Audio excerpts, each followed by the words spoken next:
Right, good morning everyone. Shall we get started? It's 10 o'clock, so I think we should get cracking. Welcome everyone to the second in our series of redundancy webinars. This session is intended to cover off collective redundancies, and for those of you who joined us last week, you'll have heard from colleagues of mine in relation to dealing with small-scale redundancies. For those of you who missed it, don't worry. It is online and available for you to view. If you go to shoesmiths.co.uk, you will find it there. Or alternatively, we will be sending out a link to both this session and that session following the end of today. So as I say, today, my name is Phil Crow, I'm a partner in the Leeds office. Kim Patelo, who is a partner in our Edinburgh office, and Morgan, who is a partner in our Manchester office, will be taking you through collective redundancies. So basically looking at those redundancy situations, including 20 or more employees. So what we're going to specifically look at is when the duty to collectively consult arises.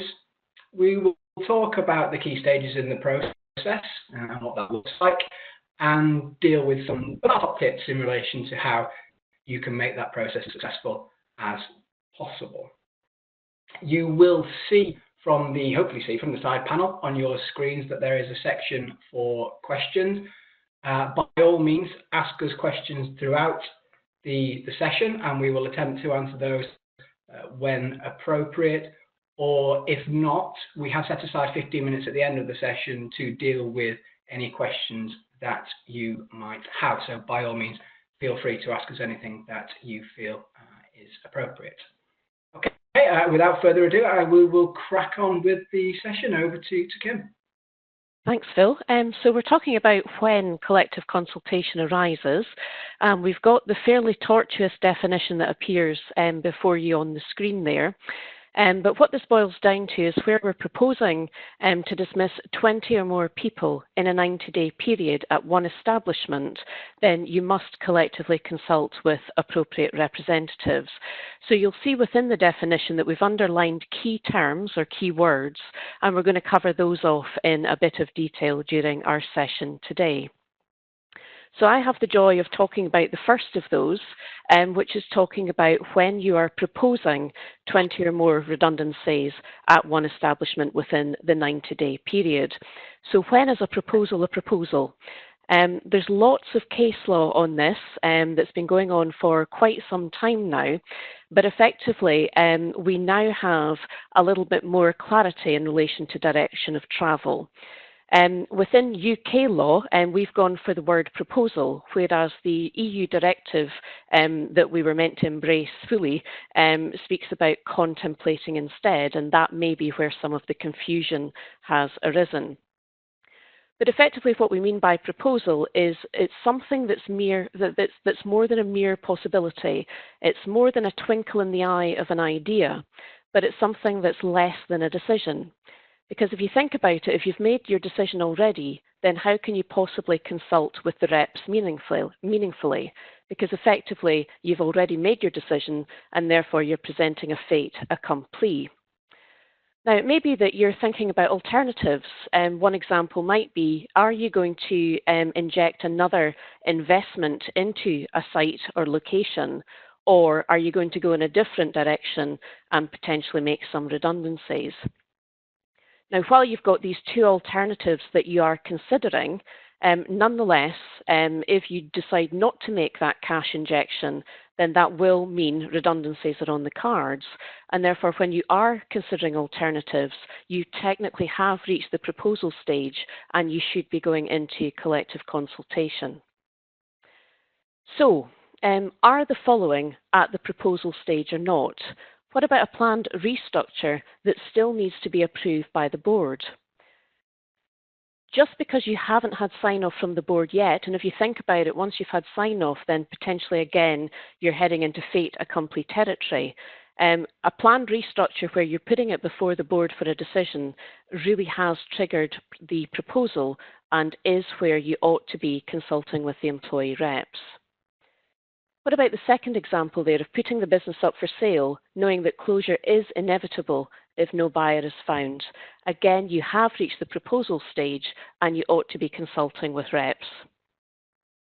And lastly, waiting for further funding before deciding whether redundancies are needed. Well, again, if funding does not come through, then you are definitely heading into redundancy territory, and therefore the proposal has triggered and the obligation to collectively consult has therefore triggered. I'm now going to hand over to Emma, who's going to tell us a bit more about the definition of redundancy here. Thanks, Kim. So I'm going to cover off a bit more about when collective consultation arises. So when we go back to the definition of redundancy, I'm sure many of you who would have listened last week will have heard a bit more about the definition of redundancy in terms of it being a closure of a workplace or less work of a particular kind. But when we're dealing with collective, we're talking about a different definition insofar as it's not really about the individual, it's collective.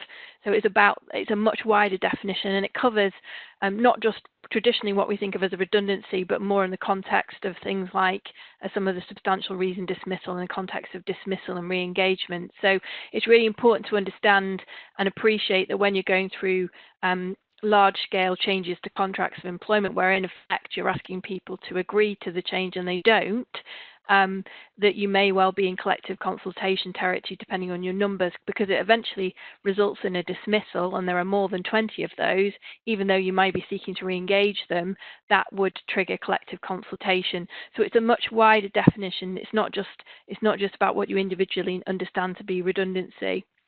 And in effect, what this collective process does is act as like a moratorium to stop any dismissals happening until a process has been followed. So you've got this effectively time lag in the process, which prevents anything taking effect until you've carried out this 30 or 45 days. So in terms of who's counted towards the 20, well, it's employees, but it's probably easier to talk about what's not included. So things like fixed-term contracts and employees on fixed-term contracts, that's obviously a difficult question as to whether they apply or not. But there's been a bit of a change in the law in the last, I think it was 2013, it changed. But in effect, what that means is that with fixed-term employees, yes, potentially they are impacted by this and would be counted, except where, in effect, their contract is terminating otherwise. So if it's linked to an expiry of something which happens separate to the redundancy and at the same time as redundancy, it may not count towards the 20. It's a bit artificial, really, because there's probably not going to be that many circumstances when they'll probably end around about the same time. But if they're not being ended because of the redundancy exercise, you may well be able to exclude them from the collective consultation. But obviously that's probably going to be few and far between. But there is the potential for fixed-term employees to fall outside the collective consultation. The question often arises about volunteers. Are they included within the 20? So would they be impacting on the numbers? And the answer is generally yes, because they're going to be dismissals. Regardless of the fact as an employee you may have decided to go out and ask for volunteers for redundancy, the fact is there's still going to be a dismissal, and therefore you should really be counting those within your 20 in terms of collective consultation. Other questions that often arise in these circumstances are about the numbers, and we practically understand that redundancy situations may change, businesses change, situations change, and sometimes what might have started as a redundancy where there is only a sort of 10 or so employees may well escalate into something different. So what happens? So if you start a redundancy exercise, say with 10 employees, and then a sort of a few weeks later you realise you need to actually make another 15, and at that point you've gone over your magic 20. Well, the problem you've got there is that what are you required to do with a later 15? Are you required to collectively consult? And I don't think there is a magic answer to this. It's not really cut and dry. But obviously, if at the time you did the original 10, you weren't contemplating making any more, or wasn't a proposal to make any more than that, then potentially you can effectively split the exercises in when you wouldn't potentially trigger collective consultation. But it's a risky business. And the problem that you've got is that you may be better trying to delay the second batch so you don't fall within the 90 days. So in effect, you've still got another 90. So you make sure that the dismissal don't take effect before the end of the sort of 90 90 days from the first batch, or you potentially, if you've already started collective and you haven't actually, a consultation, you haven't actually finished it, you could potentially start collective with the first lot. So in a sense, stop that process and then put it on more of a collective footing. Or you could continue as you are. And I think one of the difficulty you've got with it is that because you've got this potentially 35 that are impacted, you may well find, if you should have collectively consulted about all those 35, that you could end up with protective awards based on the 35. But what then you could do is decide to do collective for the 15. At least then you've only got the risk of the 10 to start off with. So I think so I think from that perspective, that might be one way of dealing with it. And in terms of the process generally, as I say, it's not cut and dry in terms of your collective consultation. So you need to sort of be careful. If you are going through individual redundancy exercises and you think your numbers might well increase, then you may well be better either to try and distance them, as I say, or potentially, if you know that there's more in the offing, that you may well delay those until you know that you're going to, you have to do all the redundancies all at once. I know it's difficult in a business to actually predict these things, but if they are quite close together and you have effectively split them off and not collectively consulted, then you are at danger from a protective award. The other scenario is that if you may well have had more than 20 and then you do more redundancies later. So in that scenario, do you have to collectively consult with, say you had 25 to start off with and then another 15? Would you have to collectively consult with a 15, albeit that's not a collective group? And again, it comes down to this fact about whether or not they were contemplated at the time. But I think in the second example, you could potentially say, well, the first lot were a collective exercise, the second are entirely separate to that, and you could potentially avoid doing collective consultation with the second lot. But as I say, in all of this, it's risky, and you need to have detailed records, notes for your business rationale, and think about how you've come up with the numbers, because obviously if you've got two redundancy exercises together, which are either individual exercises without collective and together would become, would trigger the 20 days, you are potentially at risk of protective awards if actually it's found that you did contemplate the later redundancy exercise when you did the earlier exercise. And so it's worthwhile thinking about whether you potentially could stop one process and join them together and go collective, or whether you delay, say, a second exercise to ensure you're outside the 90 days. And apologies about my maths, because I think I said 15 and 10 and made 35. It should have been 25. But obviously that's why I'm a lawyer and not an accountant. So just, they've come to me for maths advice anyway. And then on my second slide, the second tricky issue that we're going to come and talk about is what is an establishment. So this is a really difficult area, and you'll probably be aware there's been lots of case law over the years. There's also a lot of debate about what TULRCA means, so what the legislation dealing with collective redundancy says and how that fits with the directive. So there's been lots and lots of case law over the years about how these things work and whether the directive and our legislation domestically actually works with that. And also this argument about potentially whether you have to aggregate all your workforce across locations. So in a sense, you might have sort of 10, 10, 10, and whether you have to put all those together and effectively collectively consult, albeit you've got separate entities and so on. But I think that the hopeful stuff that came out of the case law recently is we had the Woolworths case, which was helpful in terms of giving us a clearer understanding, particularly if you're in sort of retail functions, about what is an establishment, because it's an entity to which the employees are assigned to carry out their duties. And the Woolworths case was really helpful in trying to almost help us on a geographical level. So each store was found to be a separate establishment.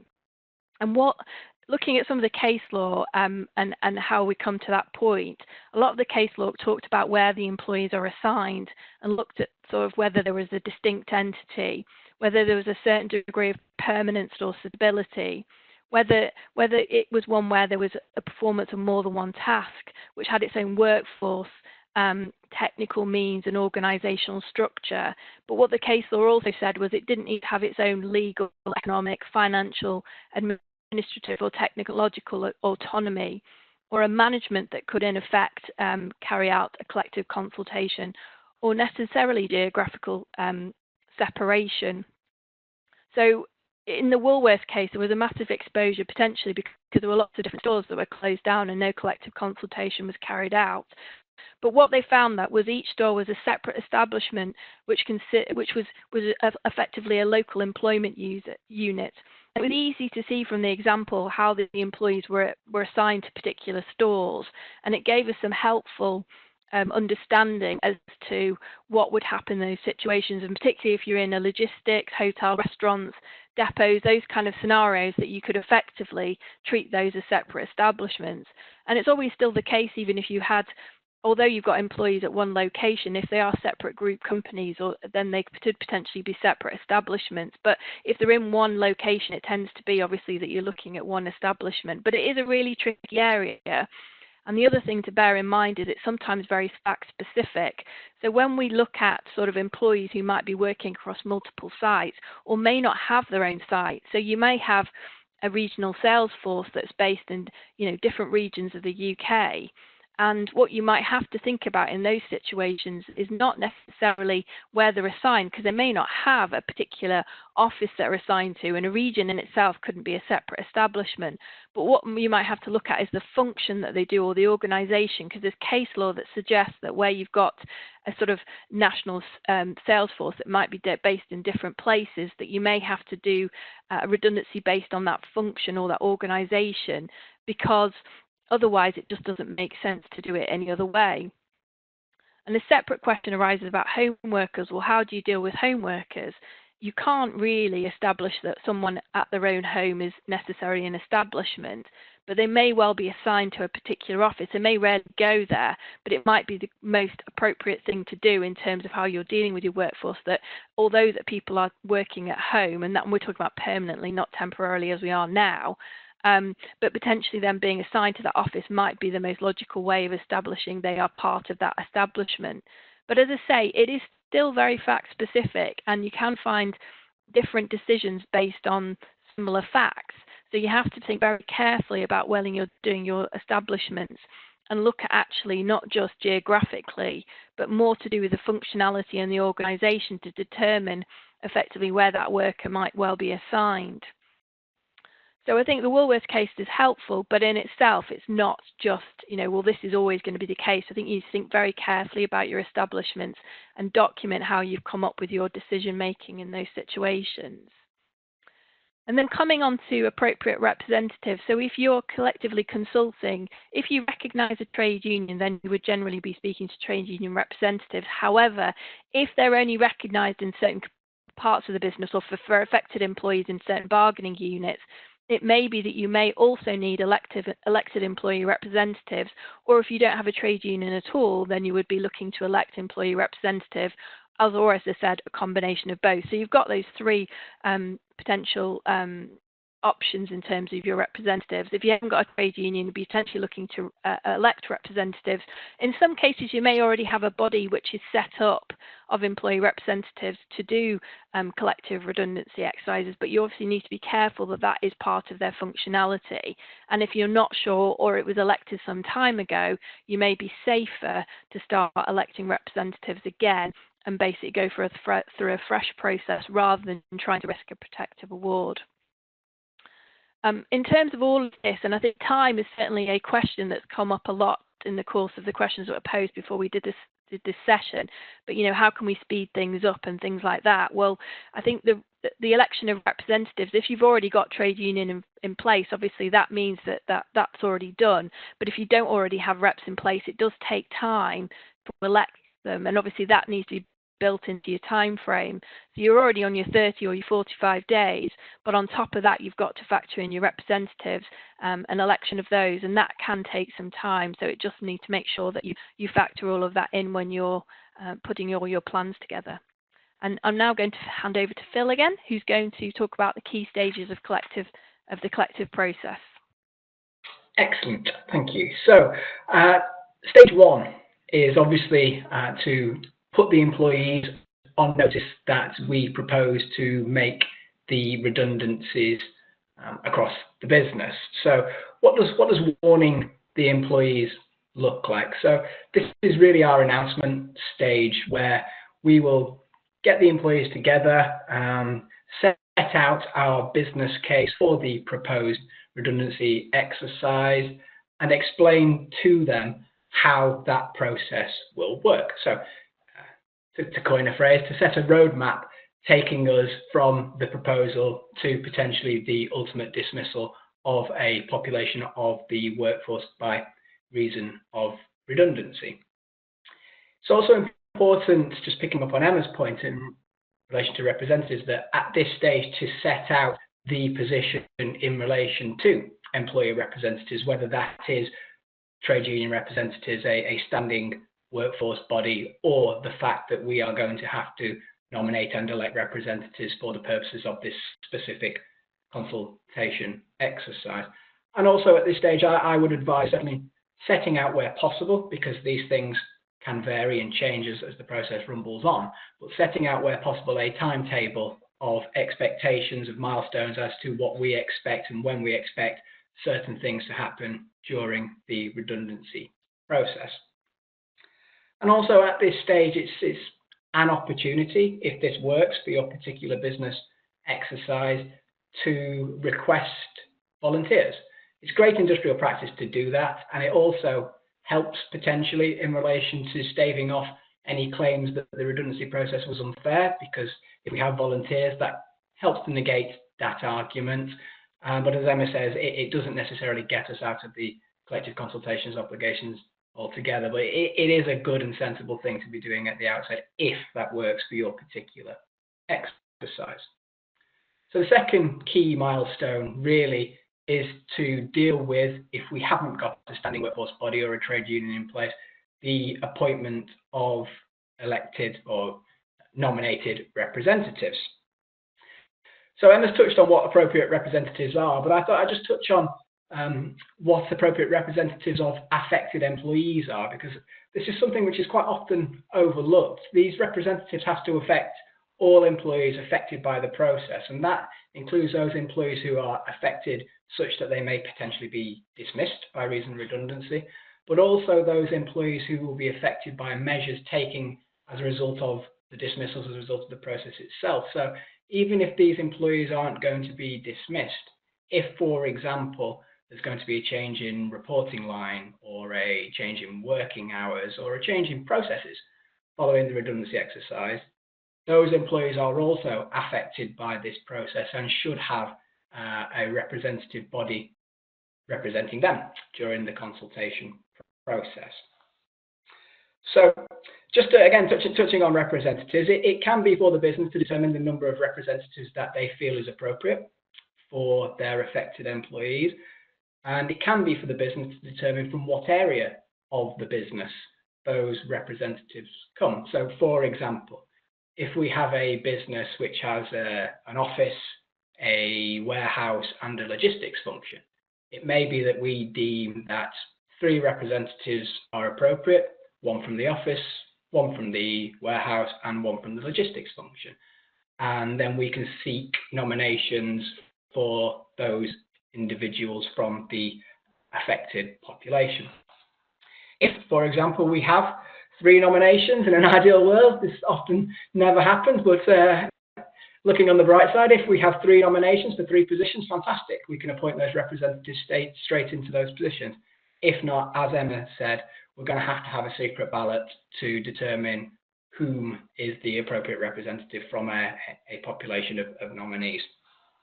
And one thing to note, and again, this is often overlooked, is the prescribed time scales for collective consultation cannot commence until the representatives are in place and certain statutory information has been provided to the employees' representatives. So it is a key stage in the process, and it's the stage without which we cannot really comply with the collective consultation obligations.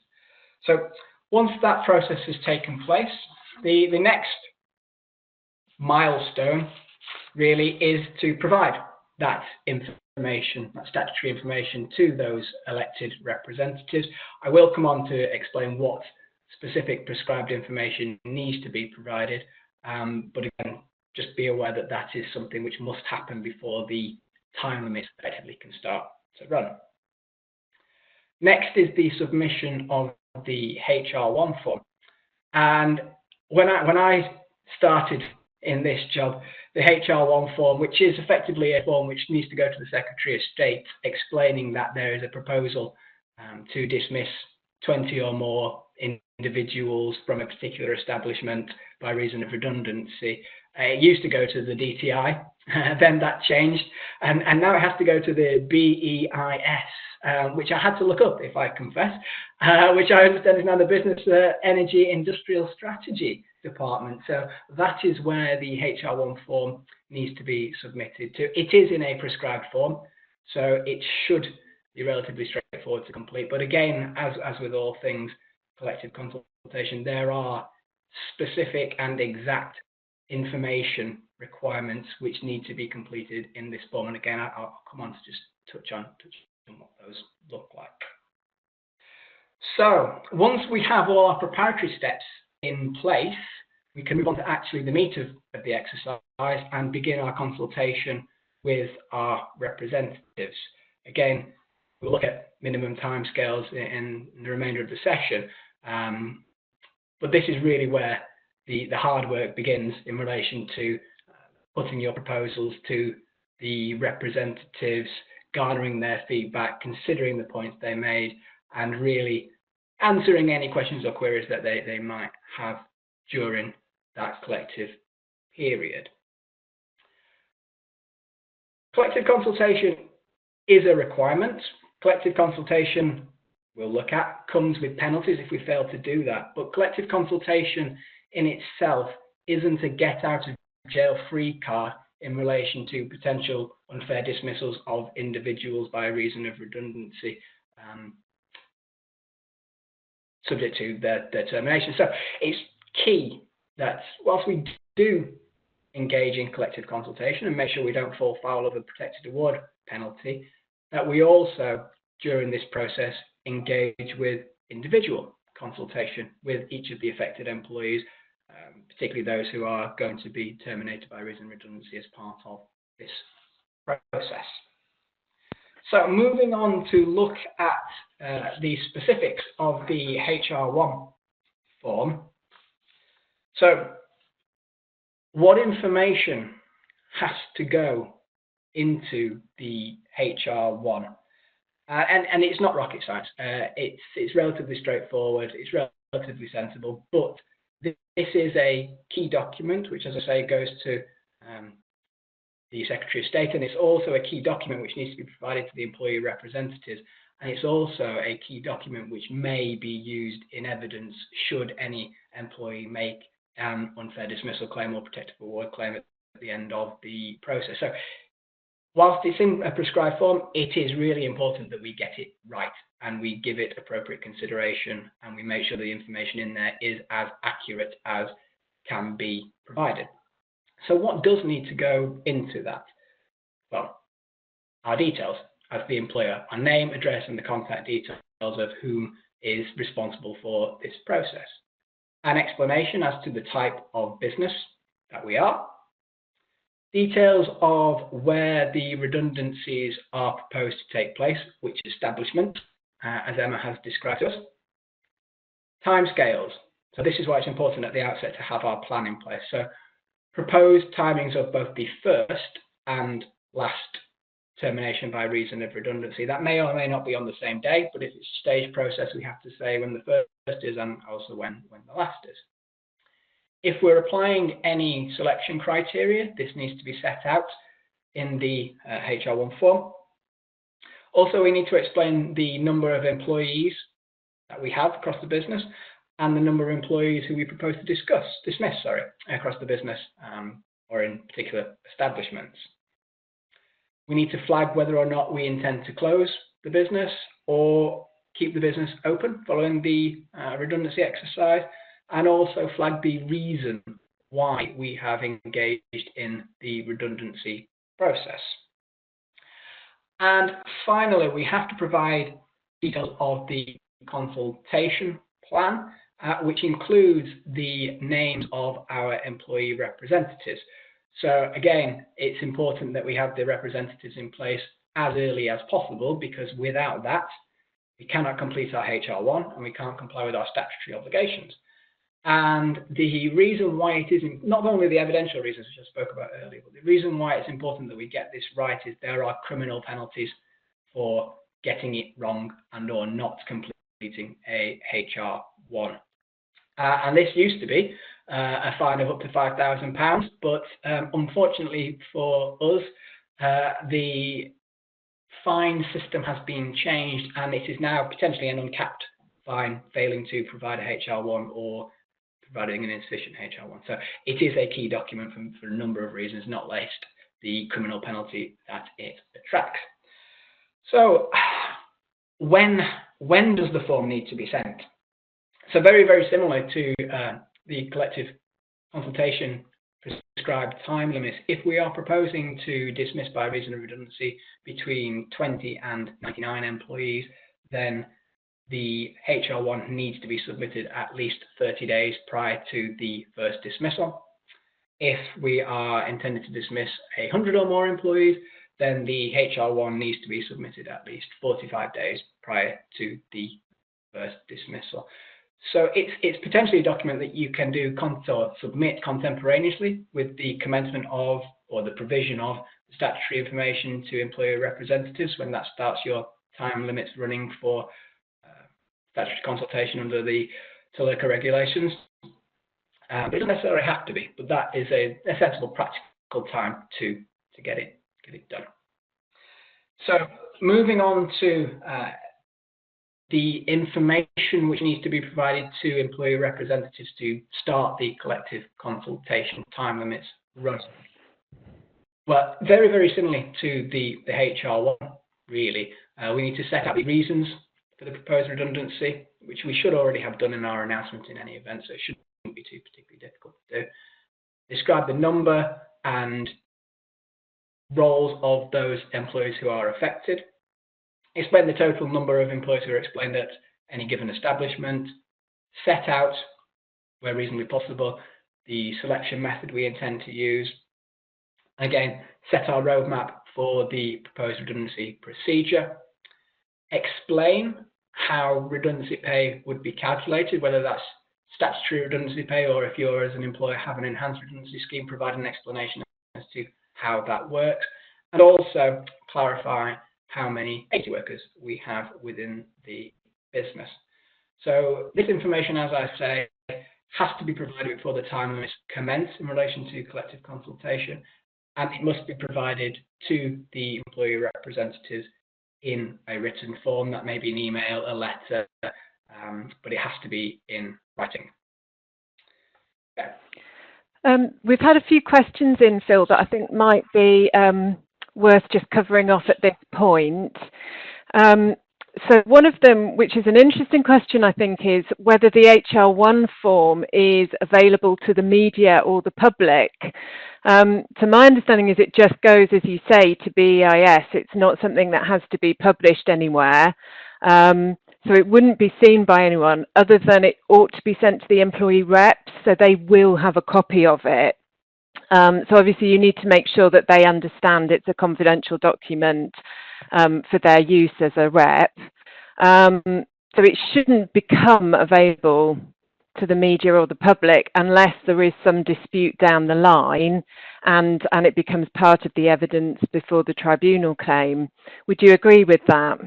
I would 100% yes. I think the only real risk of it becoming a public document is if it finds its way into a tribunal bundle. Hence the reason when we are completing it, it's a really key document where we have to give sufficient consideration to what is going in there, and not only the legal impact but the reputational impact on the business as well. Yeah. So we've also been asked whether the existing employee forum reps could be used for the consultation process as appropriate reps. But my understanding is it depends what their remit is, the basis on which they've been appointed. So elected employee representatives for the purpose of collective consultation have to be elected for that purpose. And in my experience, a lot of employee forum reps tend to be appointed to deal with sort of general matters around the working environment, so what facilities are available, and their remit then wouldn't be sufficient to cover a collective consultation process, but it really depends the basis on which they've been elected. Would you agree with that as well? Yeah, I mean, Emma touched on this previously. It all depends on the mandate in which that body was set up. And if that mandate isn't expressly clear, I would always, and as I think Emma said, always on the side of caution and make sure that we have specific representatives in place for this specific purpose. Yeah, and there's just someone point in that as well. I think also, if the body was set up some time ago, and there's been some change in the employee numbers and things like that, there's a question about how representative it is of the employees. So I think, you know, they do talk about the fact that you could have this body set up ready to do it in case you ever need to do collective consultation, but it really depends on how old that body is, you know, how it's refreshed, and also, you know, as you say, the mandate for doing it, because business has changed so much. Really, how representative is that body? Great. And just finally, this agency worker information, which is a thing that always seems to stump employers. You know, why do we need to provide this? But the question is it the breakdown of agency workers in the establishment or the complete business entity? And my understanding is it's across the whole organisation, how you use what agency workers you use, because it's to enable the reps to understand whether that use of agency workers is affecting the decisions that you're making, and whether an alternative to what is being proposed might be to restructure the use of agency workers. Is there anything else you want to add on that point? I think that's a model answer. I don't think there's anything I could add to that. Perfect. That's exactly the reason, yes. Okay, brilliant. Thank you. So it's back to Kim. Okay, thanks very much. So as Phil's already said, when we're looking at timescales for dismissals, we need to plan how long this may take.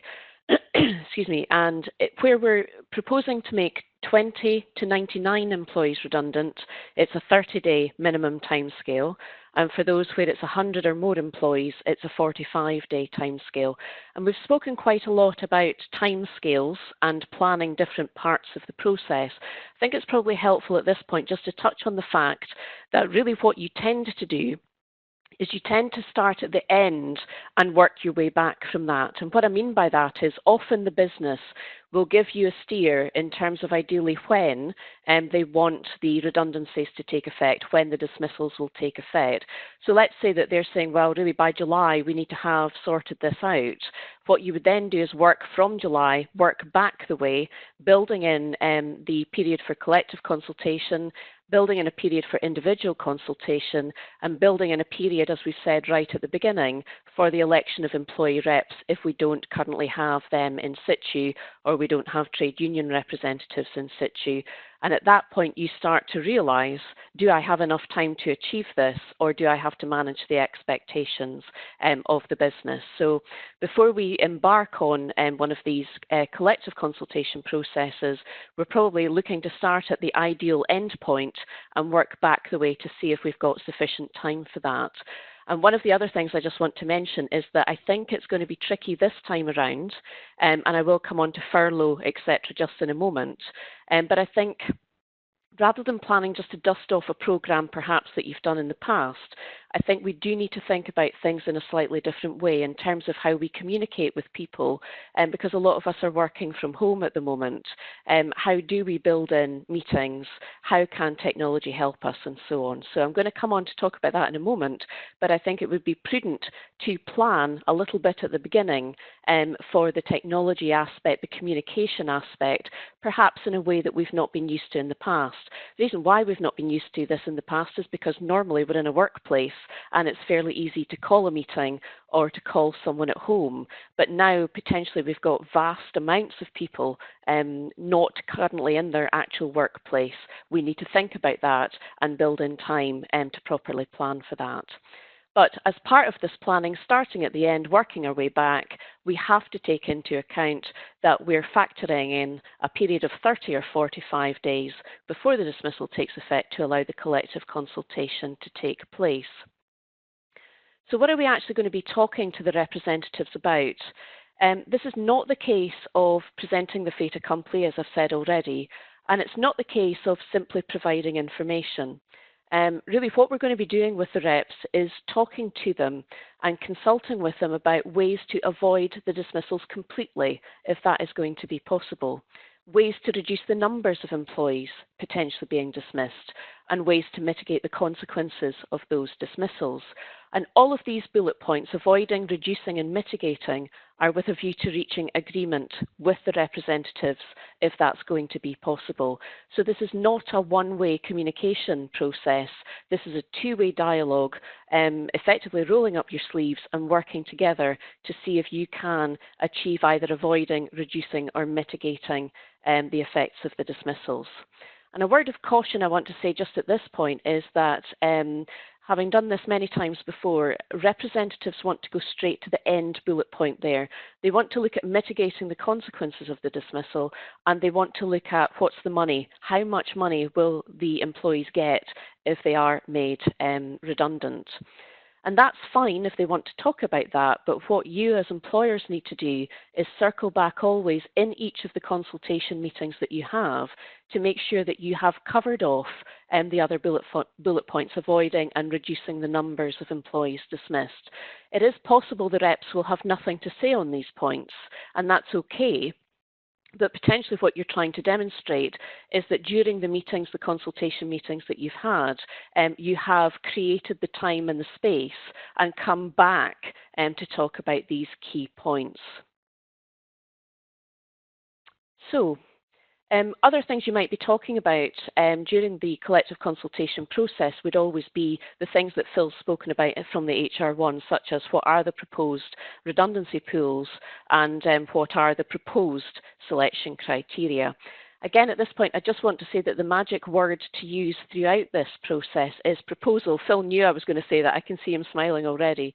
And effectively use it, if you want to use it once, actually use it 3 times. Use it as many times as you possibly can, because what you want to get across in the communication and the consultation process is that this is a proposal. It is not a done deal, and it is not a fait accompli.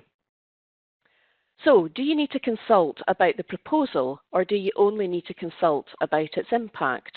And the bullet points just above that, the avoiding, reducing and mitigating, probably give us the answer there, because you do need to talk about the proposal, because potentially it is feasible in some situations that you might achieve avoiding dismissals at all. Within the current coronavirus situation, I think that's less likely, but it's always a possibility. You need to talk about the proposal because really you need to be consulting about the business reasons for the redundancies. Case law tells us that you do need to canvass with the representatives the context, the reasons why you are looking to make the redundancies, which might be money saving, it might be because of coronavirus, so very much setting the scene as to the why, and then discussing and consulting with the employees about that is entirely appropriate. Another word of caution is do not be disingenuous with the representatives. Where there is a proper reason as to why you're looking to make redundancies, that is the one that you need to explain to the employees. We've seen in case law, there was a case a few years ago with a mining business where there was a flood in the mine. And that was used by the employer to trigger the collective consultation process. And ultimately, it was found that the employer was actually being disingenuous there, because actually the true reason as to why collective consultation was commencing and the reason for the proposed redundancies was actually money saving. You can see a corollary there in relation to trying to use coronavirus as the reason right now, when actually if your business has been financially struggling for a while, it's something that we'd caution you to think very carefully about in terms of what you propose and whether coronavirus is part of the set of reasons as to why you're looking to collectively consult at all. Now, what if proposals actually change? Well, in an ideal world, if everything was rosy in the garden, perhaps there would no longer be a need for redundancies. Perhaps as you went into collective consultation, there was a tender on the table with a prospective client, and actually that tender was won with a massive cash injection coming into the business. That's fantastic, and effectively you can close off the redundancy programme. You don't necessarily need to take that further if the cash injection has sorted things out for your business. However, as we've touched on already, there might be more of a need for more redundancies, and Emma spoke about that earlier on. The key thing is not to be cute in terms of trying to separate out redundancies to try and stay below the threshold number. So if we take Emma's example of 35, and apologies, Emma, this is where I will now get stuck with my numbers as well as yourself, because again, I'm a lawyer, I'm not an accountant. But let's say that what you've tried to do is in your first redundancy programme is make 15 the proposal for redundancies and keep it within that.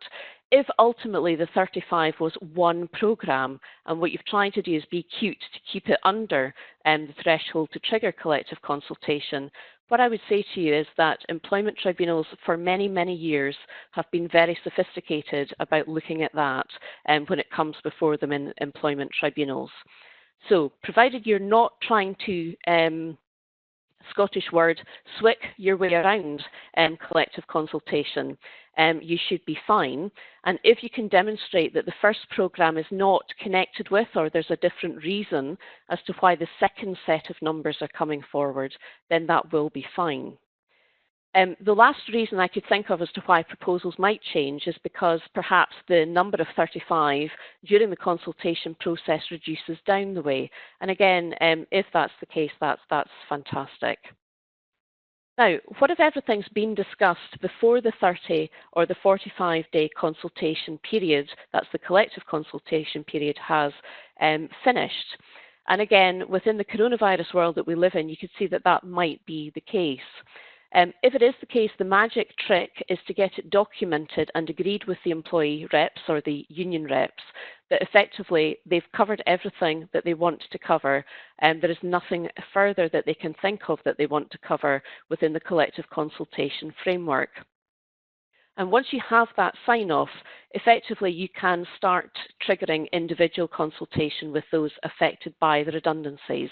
So it's always possible, and I'm sorry, I'm going to try and do this with cameras, if that's our collective consultation timeline happening, it's always possible that towards the end of the collective consultation period, actually things have been agreed with the reps in such a way that you can trigger the individual consultation starting to take place with those potentially affected. So I've touched on coronavirus in quite some depth already. But one thing we do need to think about is what about the representatives who may already be furloughed? These are representatives potentially from a trade union or within the forums that we've already spoken about, or potentially that the employees wish to elect as part of the balloting that we've spoken about as well.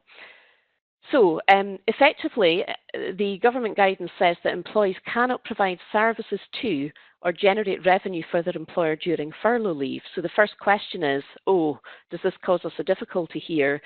Is performing a function as a representative something that is providing a service to the employer?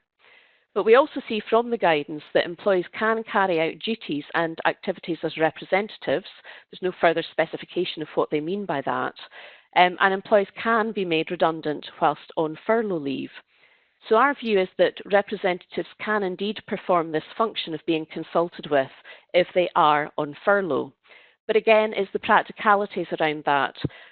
How do we engage with representatives who potentially are working from home and certainly not in an environment that we've been used to in the past, i.e. calling them into group meetings round a boardroom table, for example.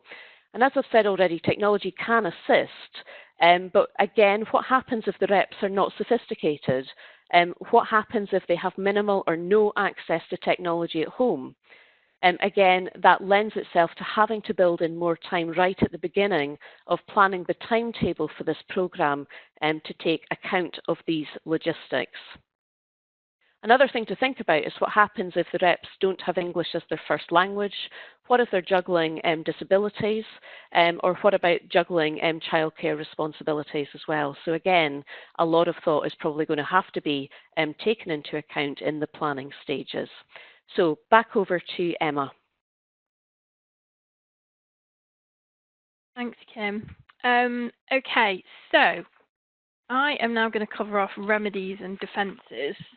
So what I'm going to cover here, I'm not going to talk about unfair dismissal compensation because that's not the purpose of this. But obviously, in terms of any redundancy exercise, any claims that arise from it, you may well get unfair dismissal claims, whether that's individual or a number of collective unfair dismissal claims from the union or representatives or things like that. But what we're talking about here really is the protective award, and we've touched on that in the context of getting your consultation right, getting your reps right, so that in effect you're protecting your business from this, because often when we're going through redundancy exercises, this is something that sometimes gets forgotten, and the size of the award is also very can be very scary when you're talking about large numbers of employees, because if you're into the 45 days and you're 100 plus employees, you know, you've got 90 days pay gross per employee, which is potentially payable, and it's a punitive award. It's not a compensatory award. It's not to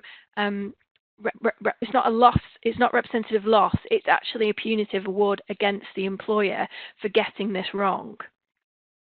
So in terms of the claim itself, a protective award is made for a failure to inform and consult, and it's awarded based on what's just inequitable in all the circumstances, having regard to the seriousness of the default.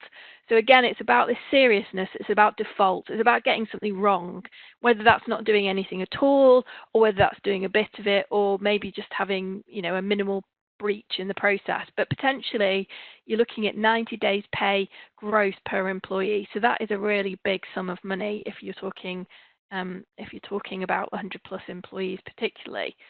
So in terms of that, what the courts will do is that they will look at this, the tribunals will look at this in terms of the context of the award and try and sort of tell you where they think that award should be. And what they will look at is whether or not the employer, in going through collective consultation, had just gone through the motions and had basically just used a tick box exercise. They hadn't really thought about it properly, or whether they just had disregard to it altogether. So they'll look at the seriousness of the default. They'll look at whether it's deliberate.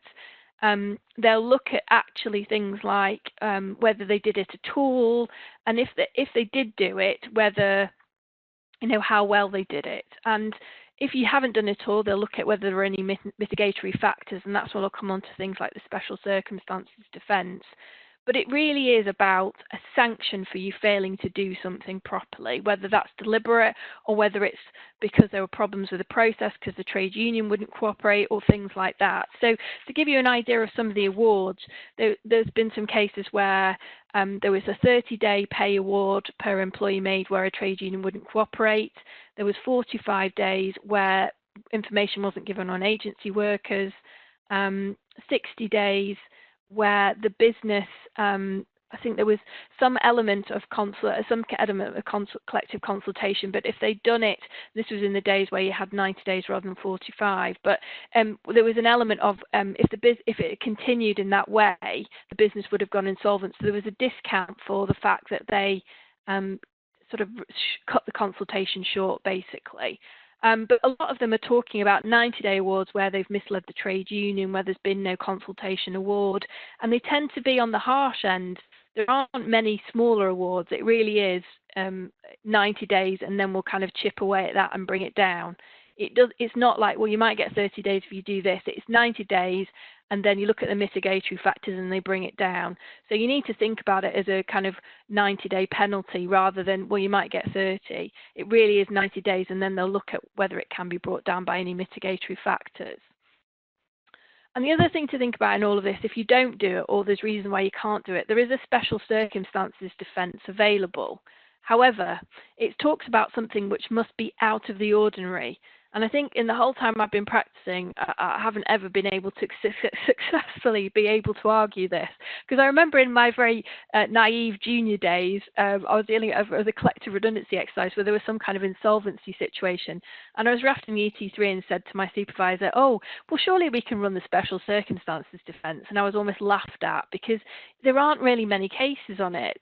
And that shows you how infrequently it actually happens. It really does have to be out of the ordinary. And in terms of it itself, pardon, I'm just getting my coffee, so sorry, apologies for that. It's a necessary part of the morning. But in terms of it, it's got to really be out of the ordinary. And it's very limited in scope. So what they will look at, the onus is really on the employer to prove that these special circumstances existed. And if you are able to produce an example of special circumstances, you then have to take all steps that are reasonably practicable.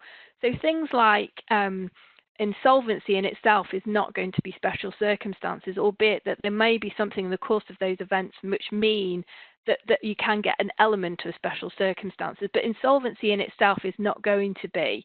And neither is, say, a decision to dismiss a business or close a business to make it more attractive in an insolvency situation. That's not going to be special circumstances. And even looking at coronavirus in terms of our situations at the moment, because we've got furlough, there's certainly an argument that there isn't enough there for it to be special circumstances, particularly as we've got at the moment a process where people can remain on furlough, which would allow the cash flow to continue. That's probably more debatable from August, I suspect, because obviously it's going to be a part-time. We don't know quite how that's going to work, but certainly at the moment, you've got this mechanism by which you can have cash coming into the business, and you've got the effectively government topping up salaries in effect at the moment. So I'm not sure it's going to be enough in terms of us being a special circumstances, but it's, as I say, it's got limited scope, and effectively you're going to have to show that it wasn't reasonably practical for you to consult for the minimum period, to consult on the required areas, or provide the statutory information to the representative. So it is a really high bar to get to.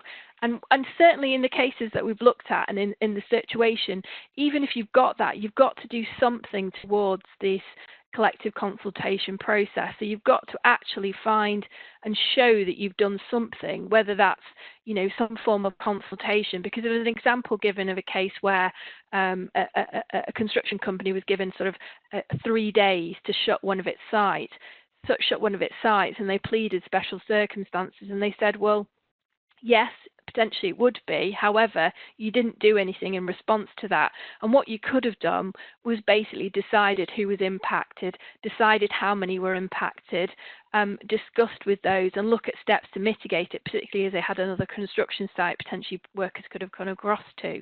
So even though you've got this special circumstances defence there, I think the message is don't think you can rely on it, because it really has to be out of the ordinary, and you can't use it after the event to try and justify what you did before. So it's thinking that, you know, with the 90 days, it's a real sanction there. It's punitive, and also something I should have mentioned as well. If you have got representatives in place, and if you have got a trade union in place, the claim must be brought by them and not the employees. Only in very certain particular circumstances could the employee bring that claim, and I suppose that's if you fail to elect the reps, for example. But that claim would need to be brought by the reps or the trade union in itself. But it is a real substantive penalty. It's a punitive penalty against the employer for getting it wrong. And there are very few circumstances in which you're going to get out of doing it. And even if those special circumstances apply, you're going to have to show that you've done everything reasonable in the circumstances to try and do some form of collective consultation. So don't think it's a get out of jail card. So that's really the message on that side in terms of the remedies available. And I'm going to hand back to Phil to wrap up in terms of our top tips. Excellent. Yeah, so just really briefly, because I want to leave some time for the questions because they've been coming thick and fast. So yeah, our top tips, as I said, talking about the obligations to warn and make your announcements. Preparation is key.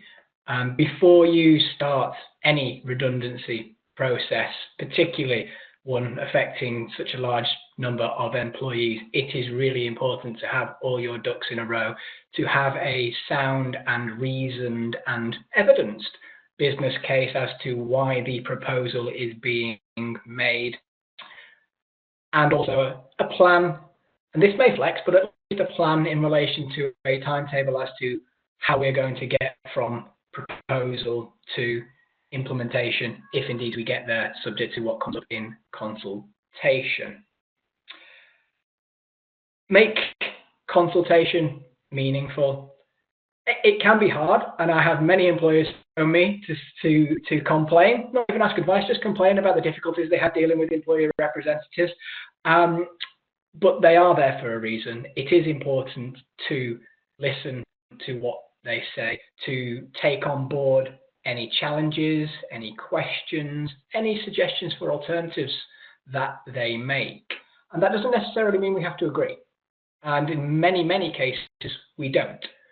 But we have to listen, think, and if we do disagree, rationalize and explain to them and be able to evidence to them why what they would suspect or believe is a great proposal doesn't actually work for the business. So, as I say, no need to actually agree with them. We just need to be able to show and explain and evidence, if we don't agree, why that is the case and why our proposal is the one we are going to press on with. In a paperless world, I suspect this phrase will change in the future, but as lawyers, you would be surprised to hear that we want to see a paper trail. So evidence is key. We need to be able to walk backwards from the dismissal right to the planning stage at the pre-proposal and be able to evidence each step that we have taken, why we have taken it, and why ultimately we have got to the point that we have got to, because potentially a tribunal will be looking at this forensically at the end of the process to determine A, whether we breached the collective consultation obligations, and B, whether or not the ultimate dismissals are fair or unfair. And as Emma said, when we're talking 100+ people, the consequences of getting this wrong can be quite damaging and very, very costly for businesses. So have that evidence ready and available to defend any potential challenges. And one very brief point we wanted to talk about. So often in these processes, long notice will be served. It might be that we do the consultation process now, but there's an expectation that the change is going to take place, the dismissals will take place in potentially 6 months' time. So how do we ensure that during that period, whilst employees are serving long notice, they retain engaged and keep working towards the collective goals of the business, and or in fact stay with the business? So there's a couple of mechanisms to do this. There is a proposal or potential to make a retention payment, a retention bonus, which is a bonus payable to those employees who stay with the business until potentially the long notice period comes to an end. That can be done in one of two ways. That can be a genuine bonus paid on termination or at the time that when the particular trigger point happens. And if that is paid as a bonus, that will be subject to tax and national insurance as any other bonus would be. Or there is the potential to lean on or have a conversation with HMRC to see whether or not that payment can be made by way of enhanced redundancy payment. And if they approve that, then that comes with potential tax benefits. So if we want employees to stay for a period of long notice, then that potentially is a great mechanism to do that. There's also, that's the carrot, there's also potentially the stick. So dependent on how it's done, if an employee serves counter notice during that period of long notice, and I'm not going to get into this because this is really complicated law, but just be aware that if they serve counter notice during that long period of notice, there is a potential that they will forfeit any statutory or enhanced, depending on your contractual terms, redundancy payments. So there's that stick there to wave around should employees be making noises about leaving early. But I would advise that you look at the timescales of the particular employee's notice periods, the notice you serve before making any threat, because it is quite complicated, and we can be there to assist you with those calculations if needs be. But as I say, we've got a lot of questions, so I just want to save the next 10 minutes to deal with some of those. So I'm sure Antonia will fill us in. Yeah. So there've been quite a few questions around consultation period, so that's probably quite a nice place to start. Quite a few of them have been around when does the 30 days actually start? When do we have to start counting from? And my understanding is that it's from the time you give that set information, so the information that Phil was discussing, to the employee representatives. And I think that's often a little bit, it can cause quite a lot of confusion with employers, because sometimes they will have that first consultation meeting, but they don't physically give the information in writing to the reps. And so there's a presumption that they've started consultation, but actually, strictly speaking, the 30 days doesn't start until that written information is given to the reps. Is my understanding. So that's something you've got to be really careful of in terms of meeting the timescales. There are also quite a few questions about the interplay between collective and individual consultation, and whether you can overlap the two, and when you move from the collective into the individual. And I think, again, a lot will depend on how your collective consultation is going. My view was, as Kim was explaining, one of the purposes of collective is to discuss alternatives and is this the right way to move forward. And I think if you start individual too quickly, you haven't properly explored those alternatives on a collective basis, which is what you're required to do. So I think you have to progress enough during the collective process to have meaningfully talked about those issues before you move into individual. Would you like to add anything to those points?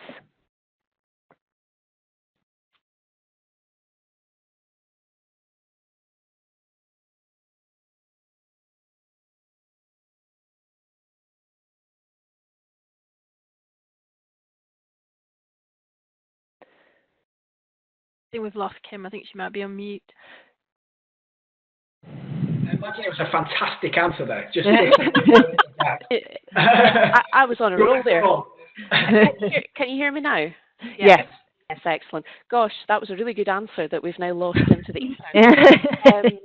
What I was saying was, in an ideal world, what you would want to do as you're mapping out your planning and your timetable is to allow the full period, and that would be the minimum period of consultation, so your 30 or your 45-day period. And in an ideal world, you would complete that period as a minimum. It could take longer than that, but complete that period as a minimum before you start your individual consultation with those that are affected.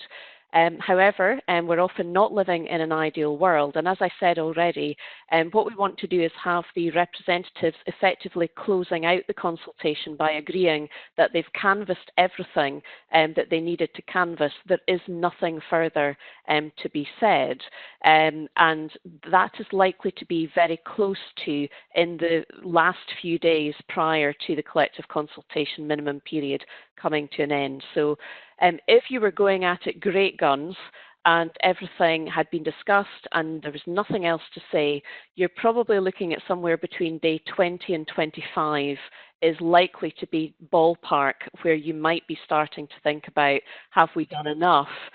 Or do we have sign-off from the reps that would allow us to then start slightly earlier in going forward with individual consultation? But if you want to be very low risk, very risk averse, allow the full period, the minimum period of collective consultation to lapse before you go into individual consultation if you have the luxury of time. Great. So another question that we had, which again I see comes up quite a lot, is around almost having an informal discussion with the union before you then launch into kind of the formal collective consultation process. So you're almost doing a bit of tipping off of a union, trying to kind of explain to them what you're doing before you launch that process. And I think there is some merit in that, but I think you have to be careful about falling into that proposal point that Kim, you were talking about at the very start of the session, which is if you talk to the union at a very early stage and say this is what we're thinking about doing, by that point you have got your proposal. So actually you are then into your collective consultation territory. So if you leave it too long to then start the formal process, you're at risk of falling foul of what the legislation says. So I think perhaps a day or two before is not a bad idea, but I don't think you want to be doing it too far in advance.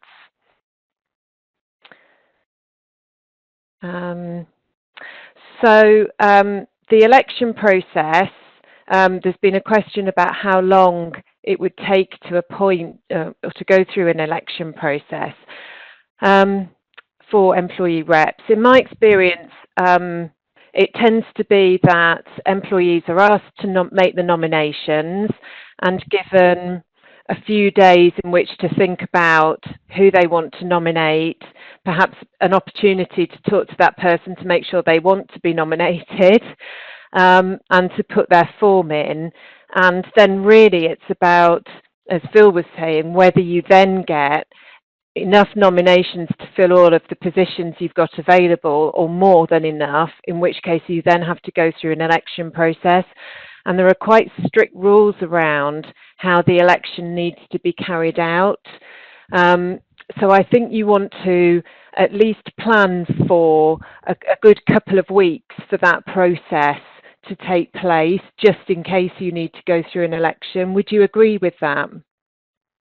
I think so. I think that's right, Antonia. I think the thing with it is at the moment, the only thing we've got to bear in mind is obviously we're not in normal circumstances, are we? So we might have to allow for the fact that people might not respond as quickly. It depends, I suppose. If people are on furlough and things like that, it's a difficult thing, isn't it, really? Because albeit you can speak to the representatives and they can obviously do that as part of, furlough and so on. But I think practically it's going to be very difficult at the moment. But I would say a minimum of a couple of weeks. Yeah, I think it depends on the number of employees in it as well. And you can be guided by that. So if we're dealing with a process where there's 20 or 35 using a magic number, that can be a lot more easily dealt with than if we're dealing with 200 employees scattered across the country. So I think you can be guided by the logistics of the process as much as anything. Okay. Another question we had is around the consultation process, and it's interesting because, again, it's in the context of how we might be dealing with these situations in the current circumstances. So the question was, do you have to have one consultation meeting, or could you have smaller groups having a consultation meeting? I don't think there's anything that says you have to have all the reps in one meeting at the same time, as long as you are then sharing the same information across all of the meetings that you are having. And it might be practically, it is easier to break it into smaller groups at the moment because people can't meet face to face. And so actually to get a discussion going and to properly give people the opportunity to speak, it might be easier to do it in a smaller Zoom call than to have, potentially 50 people trying to come onto a Zoom call and all have their voice. So I think it is possible. I think it's just about making sure there is a consistent message across all of the meetings. Do you have any other thoughts to add to that? I'd like to add a thought, which is I think the example from the questioner was about 10 reps. And I certainly think that in the beginning, say that first kick-off consultation meeting, if it's possible, I would like to see all of those reps being in a room together, and that would be a virtual room, obviously, at the moment. The reason for that is because sometimes there's a lot of suspicion when things are broken down into smaller groups, and, is the employer up to no good is where the suspicion starts. And what you can do is if you have the first meeting together, then you can agree perhaps that if you want to go off for certain constituencies and talk about selection criteria, for example, or ways to reduce the numbers of redundancies in certain constituencies, it can be agreed in that first meeting that that's what you're going to do. And equally, it could be agreed that because perhaps there's, say, 50, to use Antonia's example, I don't think it would possibly be as much as that, but if it was quite an unwieldy amount of people attending a Zoom, again at that first meeting you could agree that you will now break down into smaller groups with sharing of information being provided. Great. Another good question I think we've had is are employers obliged to give employee reps training on their role in the collective process? I mean, there is nothing that says it's an obligation, but I know that we have done it for some of our clients, and I think the reps have found it useful, and I think it helps the process perhaps to run a bit more smoothly because they understand what their role is, they understand what you're going to be talking to them about. They've thought about how they're going to communicate with their constituency. So I think it can help to make the process smoother. I would say that there is quite good guidance from ACAS on being a representative. So if you didn't want to have sort of formal training for them, it is a good idea to point them to that ACAS guidance as well. And then I think finally I've noticed that we've had a couple of questions around redundancy and issuing notice whilst on furlough. We did cover that in last week's seminar, and actually we put quite a helpful note on the website. So when we send the follow-up email round after this one, then do go and have a look on that, because it's quite technical and it's quite involved to start trying to explain it at this point, but the information is there on our website, so please do go and have a look at it. And I'm conscious we've now got to about 11:15, which is when we promised that we would finish, so unless anyone's got anything else to say, I think we wrap up. Wonderful. Thank you, everyone. That's great. Great. Thank you for joining us. Have a good day, guys. Thank you.